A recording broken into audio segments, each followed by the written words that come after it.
సూర్యునికి తూర్పు, చంద్రునికి పశ్చిమం.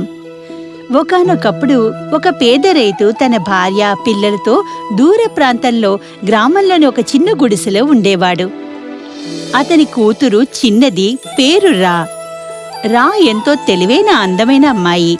ఆమె రైతు ఒంటరిగా పుట్టను అడవిలోకి తీసుకుని వెళ్లేది. తెల్లవారుజామున మేత మరియు పక్షులు, పువ్వులకు రోజంతా పాడుతూ ఉండేవారు. సూర్యాస్తమం తర్వాత తిరిగి వచ్చేది. సాయంత్రం ఆమె తిరిగి వచ్చి సూప్ వండడానికి తల్లికి సహాయం చేసేది. నేను తెస్తాను. తన ముందు నిలబడిన ఎలుగుబంటిని చూసి రైతు కంగారు పడ్డాడు. దయచేసి నన్ను చూసి భయపడకండి, నేను మీకు హాని చెయ్యను. అది ఎవరు అంబా? ఏమీ లేదు. నీకేం కావాలి? నేను కోటలో నివసిస్తాను, 3 పర్వతాలు వెనకున్న కోటలో. నేనక్కడ ఒంటరిగా ఉన్నాను. మీ కుమార్తె అడవిలో పాటం నేను విన్నాను. ఆమె నిజంగా ఒక దేవదూత యొక్క స్వరాన్ని కలిగి ఉంది. అదే ఆమె ప్రతిరోజు 1 సంవత్సరం పాటు నా కోసం పాడితే కనుక నేను మీకు ఎంత ధనాన్ని ఇస్తాను అంటే మీరు మళ్ళీ పేదరికంలో జీవించే అవసరమే ఉండదు. మరియు ఆమె కోరుకున్నవన్నీ ఆమెకు లభిస్తాయి. ఒక ఎలుగుబంటితో నా కూతుర్ని ఎలా పంపించాలి? మీరు చూస్తున్నారు కదా, నేను మామూలు ఎలుగుబంటిని కాదు. నేను మీకు మాట ఇస్తున్నాను, ఆమె సంతోషంగా ఇంకా హాయిగా ఉంటుందని. నేను తనని అడిగి వస్తాను, నువ్వు ఇక్కడే వేచి ఉండు. అప్పుడు రైతు ఇంట్లోకి వెళ్లి తన కుటుంబ సభ్యులతో మాట్లాడాడు. మన కుమార్తె ఎలుగుబంటితో వెళ్ళదు. కాని అమ్మా, అతను మనకు కావాల్సినవన్నీ చేస్తానని చెప్పాడు. మనకి డబ్బు కావాలి, కొత్త పుట్టలు కావాలి, పైకప్పు మరమ్మత్తు కావాలి, అందరికి కొత్త బూట్లు, బట్టలు. అయితే మీరు మీ ఆ నుండి దూరంగా ఉంటారా? ఇది 1 సంవత్సరం మాత్రమే అమ్మా. పైగా నీకు గుర్తు లేదా ఆ జోస్యం గురించి? ఇది అదే కాదు కదా. మనమేం చెప్పగలం? అమ్మా, నాన్నా, ఏమిటా జోస్యం? ఒక సూట్సేయర్ చెప్పేరు, నీకు 18 ఏళ్లు నిండినప్పుడు అది జరుగుతుందని. నీకు గత వారం 18 సంవత్సరాలు వచ్చాయి. సరే, అదేమిటి? అది నీ 18 ఏళ్ల వయసు తర్వాత నువ్వు ఒక ప్రయాణం చేసి తీరాలి, నువ్వు క్వీన్ అవ్వడానికి. ఏమిటి? లేదు, ఏది ఏమైనప్పటికీ నా కుమార్తెను ఎలుగుబంటితో వెళ్ళనివ్వను. చూడు, ఈ ఎలుగుబంటి ప్రమాదకరమైతే ఇప్పటికే మనల్ని అటాక్ చేసి తీరాలి. తండ్రి చెప్పింది నిజమే, నేను తప్పక వెళ్ళాలి. అలా రా ఎలుగుబంటితో వెళ్లాలని నిర్ణయించుకుంది. 3 పర్వతాల మీదుగా భయంకరమైన ప్యాలెస్ కు దూసుకెడుతుండగా ఎలుగుబంటి తన వెనకాల కూర్చుని తన కోట్ని పట్టుకోమని కోరింది. ఇదే, ఇక్కడే నువ్వు రాబోయే సంవత్సరం వరకు ఉండబోతున్నావు. అదే నీకు ఏం కావాలనుకున్నా ఈ వెండి గంటని మోగించు. నువ్వు కోరుకున్నవన్నీ జరుగుతాయి. కానీ దయచేసి సాయంత్రం పూట నువ్వు మాత్రం గార్డెన్లోకి వెళ్ళొద్దు. ధన్యవాదాలు మిస్టర్ బేర్. నీకు ఆకలి వేస్తున్నట్టుంది. నీకు వేడివేడి సూప్ కావాలా? చాలా ఇష్టం నాకది. రా మనస్ఫూర్తిగా తింది. చాలా అలసిపోవడం వల్ల విశ్రాంతి తీసుకోవాలనుకుంది. రా వెండి గంటని మోగించింది. వెంటనే అక్కడ మృదువైన మంచం కనిపించింది. తెలుపు, బంగారం రంగులో సిల్కెన్ కుషన్లతో ఉంది. ప్రతిరోజు రా ఎలుగుబంటికి పాడుతూ ఉంటుంది. రోజంతా కూర్చుని మాట్లాడుకునేవారు. కానీ ఎలుగుబంటికి సూర్యాస్తమం కాగానే మాయమయ్యేది. అతను ఎక్కడికి వెళ్తున్నది ఆమెకి ఎప్పుడూ చెప్పలేదు. ఒక రాత్రి రాకి నిద్ర పట్టలేదు. అందువల్ల ఆమె ప్యాలెస్లో నడవడం మొదలుపెట్టింది. సువాసనలు గల ఫౌంటైన్ ద్వారా తోటలో ఎక్కడో ఒకరు వైలిన్ వాయిస్తున్నారు. అది ఆమెకు ఎవరూ చూడలేకపోయింది. ఆమె బయటికి రావాలని కోరుకుంది. కానీ సూర్యాస్తమయం తర్వాత తోటలోకి అడుగు పెట్టవద్దని ఎలుగుబంటి చెప్పడం జ్ఞాపకం వచ్చింది. అందువల్ల ఆమె శ్రావ్యంతో వినిపిస్తున్న పాటలో మైమరిచిపోయింది. నెలలు తరబడి ఇలాగే కొనసాగింది. రా పగటిపూట ఎలుగుబంటికి పాడుతూ ఉండేది. రాత్రి ఆమె తోటలో ఆడుతున్న సంగీతాన్ని వింటూ ఉండేది. ఎలుగుబంటితో సంతోషంగా ఉన్న కుటుంబాన్ని మర్చిపోలేకపోతోంది. ఇంట్లో అందరూ ఆమెకు గుర్తుకు రాసాగారు. విచారంగా మారింది. వాళ్లందర్నీ కలవాలని ఉంది మనసులో. ఒక ఉదయం, నీ పాటలు చాలా బాగున్నాయి, కానీ అవి ఎంతో ఉదాసనీయంగా వినిపించాయి. ఏమిటి విషయం? నిన్నేమైనా బాధ కలిగిస్తుందా? నేను నా కుటుంబాన్ని చాలా రోజుల నుంచి చూడలేదు. వారిని చూసి నెలలు గడిచిపోయాయి. మీరు అలా కోరుకుంటే వారి వద్దకు మిమ్మల్ని తీసుకెళ్తాను. మీరు తీసుకెళ్తారా? తప్పకుండా. కానీ నువ్వు నాకు వాగ్దానం చెయ్యాలి. నువ్వు ఇక్కడ ఏం చూసావో వారికి ఆ విషయం చెప్పవు అని. నేను మాటిస్తున్నాను. అలా ఎలుగుబంటి రాను తీసుకుని తన తండ్రి ఇంటికి తీసుకుని వెళ్ళింది. అక్కడ తక్కువగా ఉన్న గుడిసెలో కాదు, గొప్ప భవనం, గొప్ప ఇంటిలో పేదరిక సంకేతాలు లేనేలేవు. కుటుంబం రాని చూసినప్పుడు చాలా ఆనందించారు. అమ్మా, నాన్న, రా నా బంగారు తల్లి. నేను చాలా కాలం తర్వాత నిన్ను చూస్తున్నాను. నువ్వు ఎలా ఉన్నావు నా బంగారు తల్లి? ఇంకా ఎలుగుబంటి గారు మీరెలా ఉన్నారు? నేను బాగున్నాను సార్. నేను మళ్ళీ రేపు వస్తాను ఆమెను తీసుకుని వెళ్ళడానికి. మేం నిన్ను చాలా మిస్ అయ్యాము. అక్కడంతా ఎలా ఉందిరా? ఆమెను మనశ్శాంతిగా తిననివ్వండి. రా, నాతో వంటగదిలోకి రామ్మా. పదార్థాలను ఇవ్వడంలో నాకు సాయం చెయ్యి. మీరు ఆమెని ప్రశాంతంగా తిననివ్వరా? ముందు నువ్వు భోజనం చెయ్యి. నాతో రా. రా, ఇప్పుడు చెప్పు, నీతో అంతా బాగానే ఉందా? అక్కడ అసాధారణంగా ఏదైనా జరుగుతోందా? అమ్మా, అక్కడంతా బాగానే ఉంది. నాకు ఖచ్చితంగా తెలుసు నువ్వు బాగానే ఉన్నావని. కానీ ఎలుగుబంటి భవనం గురించి అసాధారణంగా ఏదైనా అనిపించిందా నీకు? ప్రతి రాత్రి ఎంతో నిరాశగా వినిపిస్తున్న ఆ సంగీతం గురించి రా తన తల్లికి చెప్పాలని ఉంది. ఆ సమయంలో ఎలుగుబంటి తన గురించి మాట్లాడడం నిషేధించిందని తల్లికి స్పష్టంగా అర్థమైపోయింది. అస్పష్టంగా ఉందని ఆమె మర్చిపోయింది. సరే, ఇప్పుడు నువ్వు ఎలుగుబంటి ప్యాలెస్కి తిరిగి వెళ్ళినప్పుడు, రాత్రి సంగీతం విన్నప్పుడు ఫౌంటైన్ వెనుక దాక్కో, మరియు పగటిపూట అక్కడే ఉండు. అతని ఫౌంటైన్ వద్దకు ముఖం కడుక్కోవడానికి వచ్చినప్పుడు నువ్వు అతని ప్రతిబింబాన్ని చూస్తావు. ఇంకా అతను ఎవరో తెలుసుకుంటావు నువ్వు. కాని అమ్మా, ఎలుగుబంటి నన్ను తోటలోకి అడుగుపెట్టడాన్ని నిషేధించింది. సరే, నువ్వు పాడటానికి మరియు ఆదేశాలను పాటించకుండా ఉండటానికే నిన్ను నియమించారు.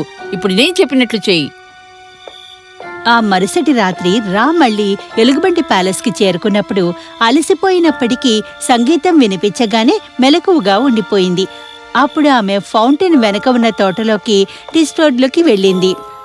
పగటి వేళలో ఆమె ముఖం కడుక్కోవడానికి ఆ బొమ్మ రావడంతో ఆమె నీటిలోకి చూసింది. అక్కడ నీటిలో తన జీవితంలో ఇప్పటివరకు చూడనంత అందమైన యువకుడి ముఖాన్ని చూసింది. అబ్బా, నువ్వు చాలా అందంగా ఉన్నావు.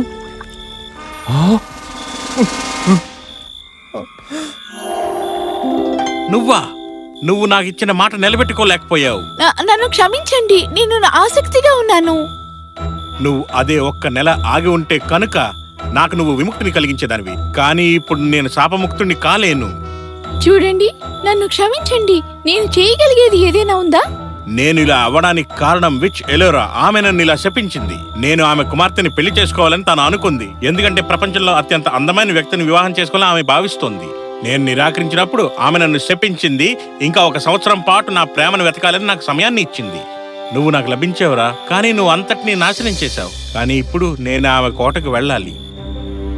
నేను మిమ్మల్ని ఇష్టపడ్డాను. మీరు ఎలుగుబంటిలా ఉన్నప్పుడు కూడా మిమ్మల్ని శాపం నుండి తప్పించడానికి మార్గం లేదా? ఒక మార్గం ఉంది, కానీ అది అసాధ్యం. చెప్పండి, నేను చేస్తాను. ఎల్లోరా నివసిస్తుంది సూర్యుడు తూర్పు మరియు చంద్రుని పడమర ఉన్న కోటలో. నువ్వు 7 పగలు మరియు 7 రాత్రుల్లో అక్కడ చేరుకోవాలి. అదొక్కటే మార్గం. ఆగండి, ఈ స్థలం ఎక్కడుంది? రా వదులుకోలేదు. అందువల్ల ఆమె 5 రోజులు 5 రాత్రులు దట్టమైన అడవుల్లో నడిచింది. సూర్యుని తూర్పు మరియు చంద్రుని పడమర వైపున్న మంత్రగత్త ఎల్లోరా కోట ఎక్కడ ఉందో తెలుసుకుంది. ఆమె ఎదుర్కొన్న ప్రతి జీవి పక్షిని అడుగుతూనే ఉంది, కానీ ఎవరికీ తెలియలేదు. 6వ రోజున ఆమె పాత హ్యాగ్ని చూసింది. మంత్రగత్త ఎల్లోరా కోట కోసం వెతుకుతున్నావారా? అవును, నీకు తెలుసా అది ఎక్కడుందో? ఇది సూర్యుని తూర్పు మరియు చంద్రుని పడమర వైపు ఉందని వారు అంటున్నారు. అది ఎక్కడ ఉందో నాకు తెలియదు, కానీ ఎవరైనా ఉండవచ్చు. నువ్వు ఉత్తరాన ఉన్న గాలి ఇంటికి వెళ్ళాలనుకుంటున్నా. ఏదైనా తెలిస్తే అతనికే తెలియాలి. ఎవరైనా మిమ్మల్ని అక్కడికి చేరుకోగలిగితే అతనే చేయగలడు. ధన్యవాదాలు. ఉత్తర పవన్ ఇంటి వైపు నేను ఎలా వెళ్ళగలను? నా గుర్రం మిమ్మల్ని అక్కడికి చేరుస్తుంది. మీరు చేసినప్పుడు ఇంటికి తిరిగి వెళ్ళడానికి అతని చెవలో గుసగుసగా చెప్పండి. అతను నా దగ్గరికి వస్తాడు, దాన్ని మీతో తీసుకెళ్ళండి. చాలా ధన్యవాదాలు. వృద్ధ మహిళ ఈలలు వేసింది. గుర్రం కనిపించింది. ఆమె నార్త్ విండ్ ఇంటికి వచ్చే వరకు రా చాలా దూరం ప్రయాణించింది. ఆమె 7 పగళ్ళు 7 రాత్రుల్లో సూర్యుడి తూర్పు మరియు చంద్రుని పడమరలోని ఎల్లోరా కోటను చేరుకోవడానికి ప్రయత్నించింది. అది 6వ రాత్రి. ఆమె నార్త్ విండ్కు అన్నీ చెప్పింది. సూర్యునికి తూర్పులో చంద్రునికి పశ్చిమంలో ఉన్న క్యాసిల్లో నేను ఒకసారి అక్కడికి వెళ్ళాను ఒకసారి, కానీ అది చాలా దూరంగా ఉంటుంది. దయచేసి మిస్టర్ నార్త్ విండ్, రేపు రాత్రి నాటికి నేను అక్కడికి చేరుకోవాలి. దానికోసం నా శక్తి అంతా పోయింది, ఇంకా శక్తి అవసరం ఉంటుంది. నేను ఈ రోజు రాత్రంతా ఇక్కడే విశ్రాంతి తీసుకోవాలి, ప్రయాణానికి సిద్ధం అవ్వాలి. మనం ఉదయాన్నే తొలి కిరణానికే ఇక్కడి నుంచి బయలుదేరాలి. అప్పటి వరకు మనం విశ్రాంతి తీసుకుందాం. అలా రా నార్త్ విండ్ యొక్క ఇంటిలో మరుసటి రోజు ఉదయాన్నే మొదట విరామంలో విశ్రాంతి తీసుకుంది. ఇద్దరూ సూర్యుడి తూర్పు మరియు చంద్రుడి పడమర కోట వైపుకు బయలుదేరారు. చివరకు వారు ఎల్లోరా కోటకు చేరుకునేసరికి రోజంతా ఒక రాత్రి చాలా వరకు ప్రయాణించవలసి వచ్చింది. చూడు, ఇదే అది. ఇంకా నేను ఒక్క ఇంచు కూడా ఎగిరే అవసరమే లేదు. నువ్వు ఇక్కడి నుంచి ఒంటరిగా వెళ్ళాలి. ధన్యవాదాలు మిస్టర్ నార్త్ విండ్, చాలా ధన్యవాదాలు. ఇక నువ్వు వెళ్ళు. నీ దగ్గర ఎక్కువ సమయం లేనే లేదు. 8వ అస్తమయానికి చాలా తక్కువ సమయం ఉంది. రా ప్యాలెస్ వైపు పరిగెత్తింది. ఎల్లోరా ఆమె రావడం చూసి రాను దూరంగా ఉంచడానికి యువరాజును 7 జైళ్లలో బంధించింది. నేను చూస్తున్నాను, మీరిక్కడికి వచ్చారు, కానీ మీరు సూర్యుడు తూర్పు మరియు చంద్రుని పడమర కోటకు మాత్రమే చేరుకున్నారు. యువరాజు కాదు. అతనెక్కడా? 7 జైళ్లలో.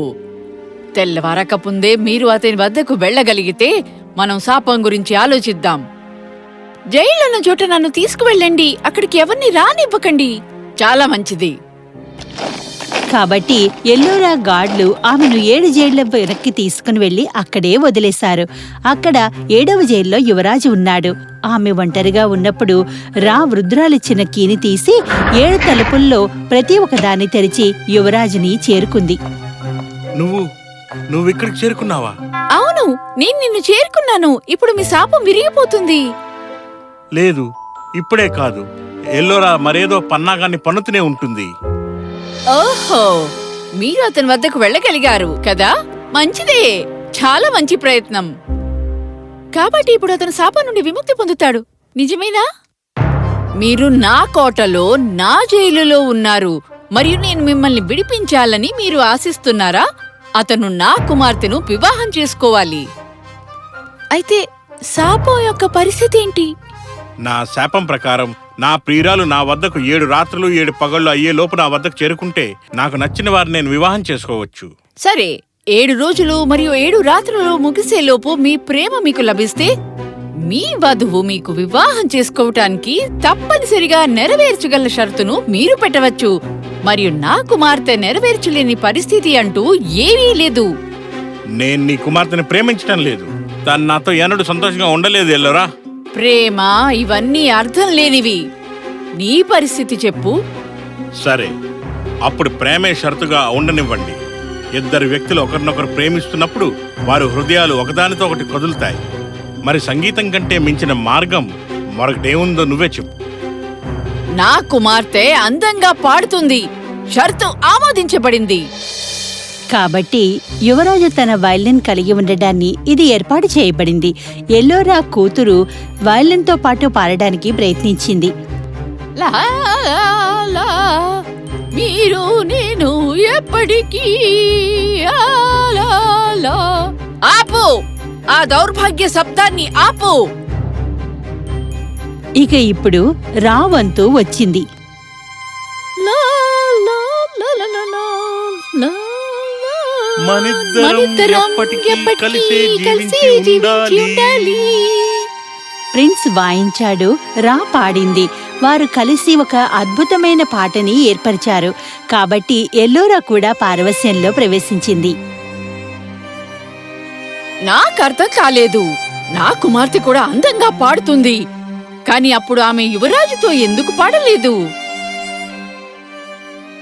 ఎందుకంటే మేము ఒకరినొకరు ప్రేమించాము, అందువల్ల మా హృదయాలు సమంగా కదలవు.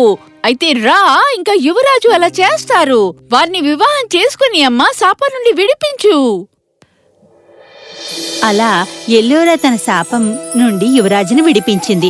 ఆమె తన కుమార్తె మంచితనం కోసం ఎప్పటికీ అదృశ్యమయ్యారు. రా యువరాజు ప్యాలెస్ వదిలి వారి జీవితాల్ని సంతోషంగా ఎప్పటికీ గడిపారు.